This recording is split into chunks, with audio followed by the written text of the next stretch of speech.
Bamboo smartwatch has a lot of great features, and we think that they're currently operating on a differentiation strategy. Therefore, the price should be much, much higher than the suggested $100 retail price. We think that they should be looking into the $300 and up range, probably around $300 to $350, because they don't need to be competing on cost and on all of these great features that they've come up with. If you can charge more, then you should. And I feel like they have this great loyal fan base going with, of course we don't know what they sell their other products for, so if they are operating in lower costs, then that would change our recommendation. But assuming that they are selling on a premium strategy, then we think that they should continue to do that. We think that based on the current product offerings, this is going a little bit into a new channel for them. So we think that it's really important for them to stay with their current target market and really stay on brand. There are already, the market is getting to be a little saturated with other products like the Fitbit that already market to the fitness gurus. Yeah, fitness gurus, if you will. So we don't think that they really need to be going after those people. They should be sticking with their target of the people who already consume their other products and introducing this product to them.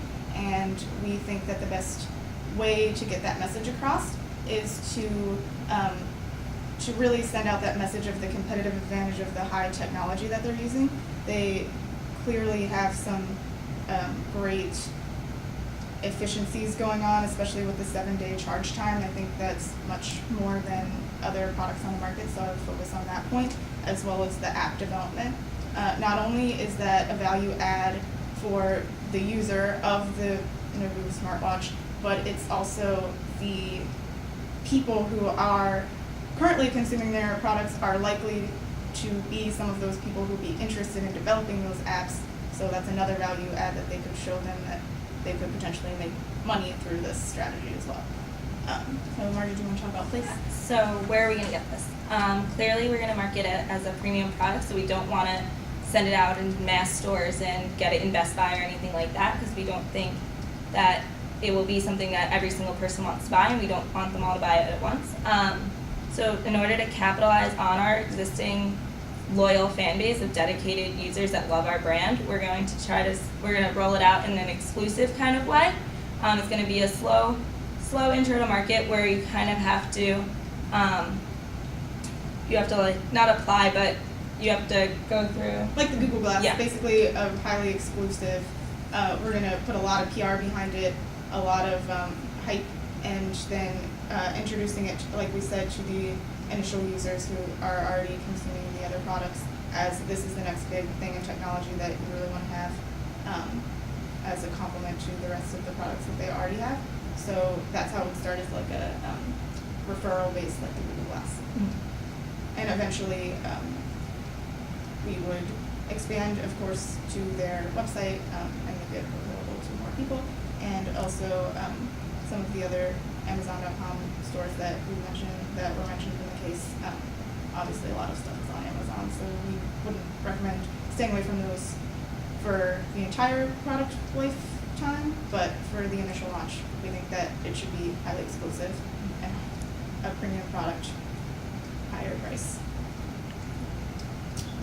So for promotion, we kind of already touched on it, but we think that it should really be sending that message that this is the next best thing in technology that you really need to have, and not so much focusing on the fitness aspect of it, because there are already products out there doing that. As far as how do we want to create that hype, I think that it should be in the channels that they're currently using, where they're already finding the best efficiencies in reaching their consumers, which I would assume would probably be a lot of social Message boards and fan groups and such like that, where their loyal fans and loyal users are already existing and already talking, will get really excited about this product. So we want to kind of get our message out in there so that they can kind of chat it up on themselves and really spread the word of mouth that way. Kind of make it that exclusive, that we know about it kind of thing, to really drive that eagerness and drive to really want to be the first to get it, because we want these early adapters to just jump on it. Mm-hmm. And the case has a lot of great features that the product does have, but we think it's extremely important for them to focus in on one message. And probably, just in terms of the product, there's a lot going on there. So I think that there are some ways to simplify the product as well. Maybe this consumer doesn't necessarily need quite all of the stuff that's going on with it. So I think that it's important to focus on the things that they are doing really well.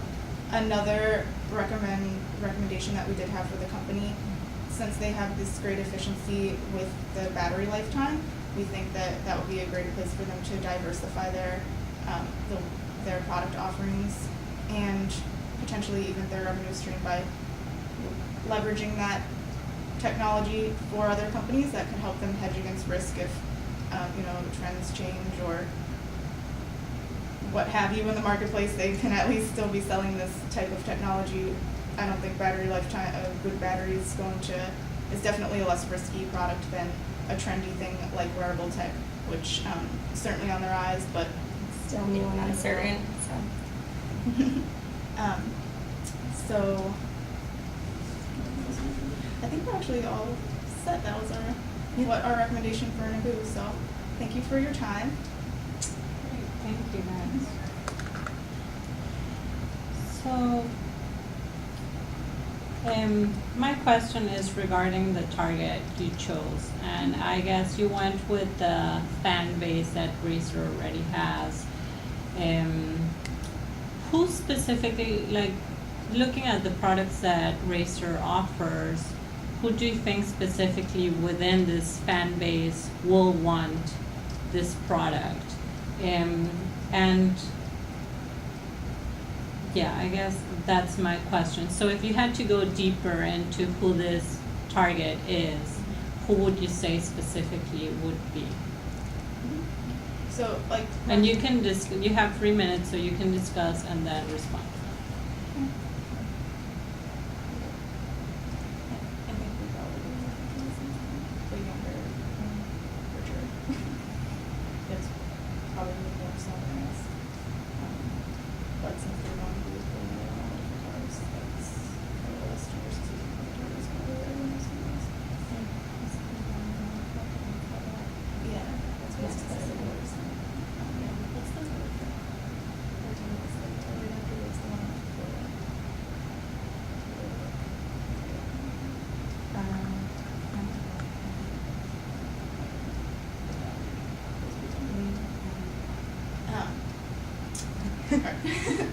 So we would say that the younger portion of the target market, which their current target market is probably skewed a little more male and a little younger, I would say 20 to 40.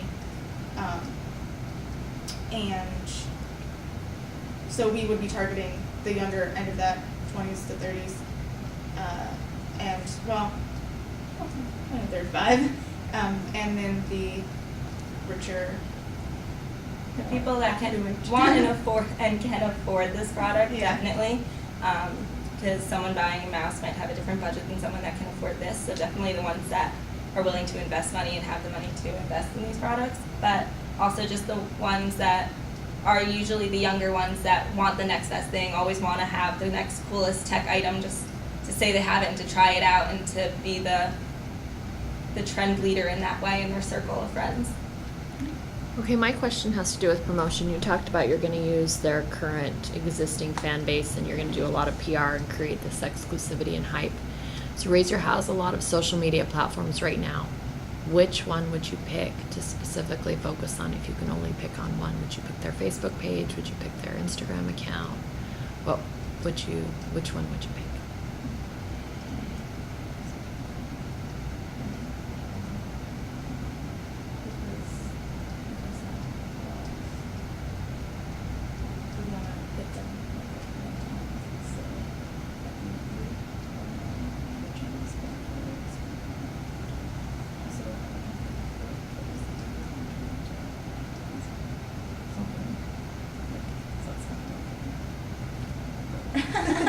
But you know what I mean? Like, Yeah. Maybe put it on Twitter or whatever.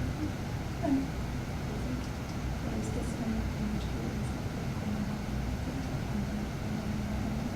the people who are